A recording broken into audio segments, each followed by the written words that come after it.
മാന്യ പ്രേക്ഷകർക്കും അയോധ്യാകാന്ഡത്തിലേക്ക് സ്വാഗതം. അയോധ്യയിൽ പ്രാണപ്രതിഷ്ഠയ്ക്ക് ഇനിയും ശേഷിക്കുന്നത് കേവലം 7 ദിവസങ്ങൾ മാത്രമാണ്.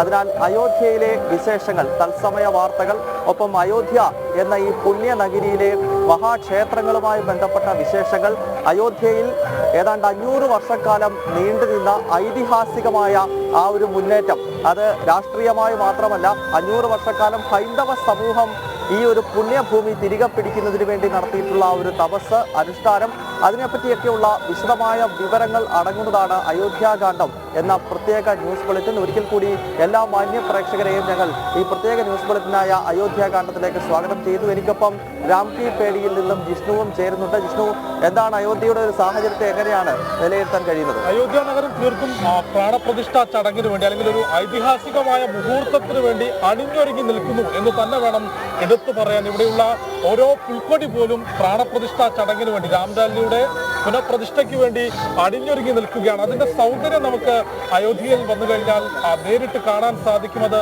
ആസ്വദിക്കാൻ സാധിക്കും.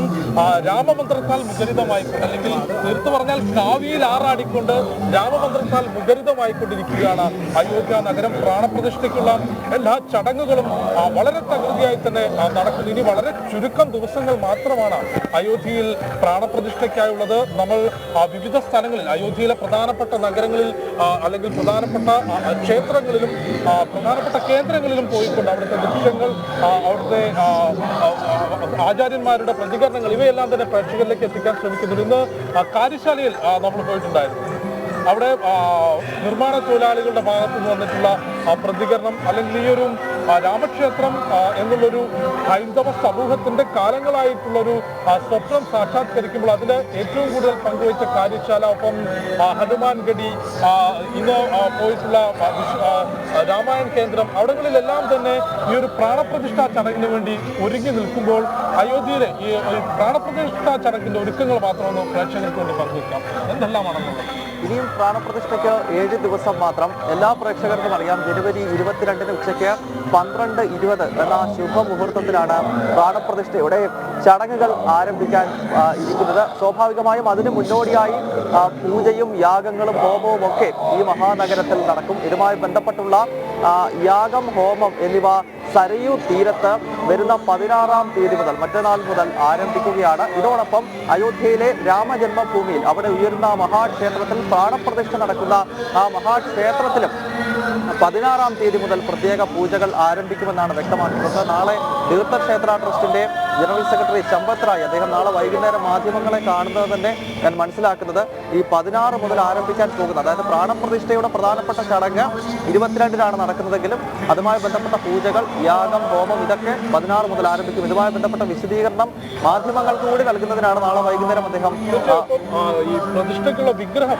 നേരത്തെ തെരഞ്ഞെടുത്തിരുന്നത്. അതിന്റെ പൂജാ ചടങ്ങുകൾ, അത് വിവിധ ദിവസങ്ങളിൽ വിവിധ തരത്തിലുള്ള അർച്ചനകൾ കൊണ്ട്, അർച്ചനകൾക്ക് ശേഷമാണ് 22-ന് ഈ പ്രതിഷ്ഠയ്ക്ക് ഒരുങ്ങുന്നത്. അപ്പോൾ 16-ാം തീയതി മുതൽ ഈ തെരഞ്ഞെടുത്തിട്ടുള്ള പ്രത്യേക വിഗ്രഹം, കർണാടകയിലെ മൈസൂരു സ്വദേശിയാണ് അയോധ്യയിൽ പ്രതിഷ്ഠിക്കുന്നതിനുള്ള പുതിയ വിഗ്രഹം നിർമ്മിച്ചിട്ടുള്ളത്. ആ വിഗ്രഹം അയോധ്യയിലേക്ക് എത്തിച്ചുകൊണ്ട് വിവിധ തരത്തിലുള്ള അർച്ചനകൾക്ക് വിഗ്രഹത്തിലെ അർച്ചനകൾ ഉണ്ടാകും. അതിനുശേഷമാണ് 22-ന് പ്രാണപ്രതിഷ്ഠ നടക്കുന്നത്. അതിന്റെ ക്രമീകരണങ്ങൾ, അതിന്റെ പൂജാ ക്രമീകരണങ്ങളാണ് 16-ാം തീയതി തൊട്ട് ഓരോ ദിവസങ്ങളായി നടന്നു വരുന്നത്. ഒപ്പം 22-ലേക്ക് എത്തുമ്പോൾ അതിനു വേണ്ടിയുള്ള അതിന്റെ ഒരു സമയക്രമീകരണം എങ്ങനെയായിരിക്കും, ഒപ്പം പ്രധാനമന്ത്രിയുടെ വരവ്, മുഴുവൻ ലോകം, ഭാരതത്തിനപ്പുറത്തേക്ക് മുഴുവൻ ഹൈന്ദവ സമൂഹവും ഉറ്റുനോക്കുന്ന ആ ഒരു ചടങ്ങിന്റെ ക്രമീകരണങ്ങൾ കൂടി പറഞ്ഞതിന് ശേഷം മറ്റു റിപ്പോർട്ടുകളിലേക്ക് പോകുന്നത്.